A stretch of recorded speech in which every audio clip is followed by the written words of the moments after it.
અનરાધાર વરસાદમાં સુરત જિલ્લાની હાલત ખરાબ થઈ ગઈ છે। જિલ્લાના હાલ બેહાલ થઈ ગયા છે। ભારે વરસાદને કારણે બારડોલી તાલુકો સૌથી વધુ પ્રભાવિત થયો।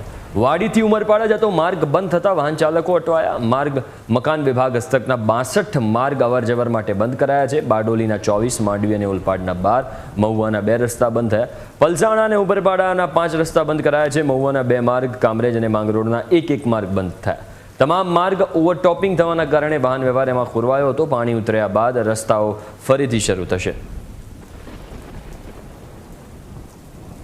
સ્થિતિ હાલમાં એટલી ખરાબ છે કે વાહનો 1-2 કિલોમીટર સુધી લાઈનો છે।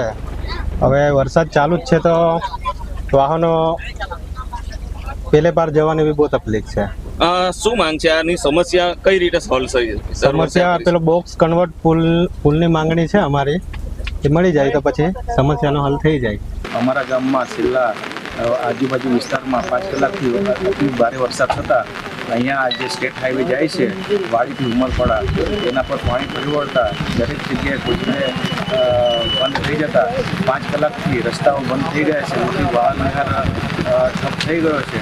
એના લીધે લોકોને ખૂબ મુશ્કેલી પડી છે અને છેલ્લા જે મુશ્કેલી પડી છે એ મુશ્કેલી આગળ ના પડે એના માટે અમારે લોક માંગણી છે કે આ કોઝવે ઊંચા કરે અને સરકારશ્રી વધુ ધ્યાન આપે એવી અમારી માંગણી છે।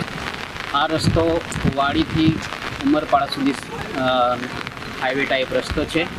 છેલ્લા 5-6 કલાકથી સતત વરસાદ પડવાથી આ રસ્તો બંધ થયો છે। એના લીધે અહીંથી જે કંઈક સ્કૂલમાં, કોલેજોમાં અને જે કંઈક સરકારી કર્મચારીઓ જે અમારા તાલુકા કક્ષાના ત્યાં ભણવા જતા એમને ખૂબ અગવડ પડે છે અને આવી ઘટના વારંવાર બનતી હોય તો મારે જે તે વિભાગના જે બાંધકામ વિભાગ હોય, ગવર્મેન્ટ હોય, એમને વિનંતી છે કે આ કોઝવે ઉપરથી લઈ અને જે કંઈક સમસ્યા છે એ સમસ્યા દૂર થાય અને આમ પ્રજાને રાહત થાય એવી મારી માંગણી છે।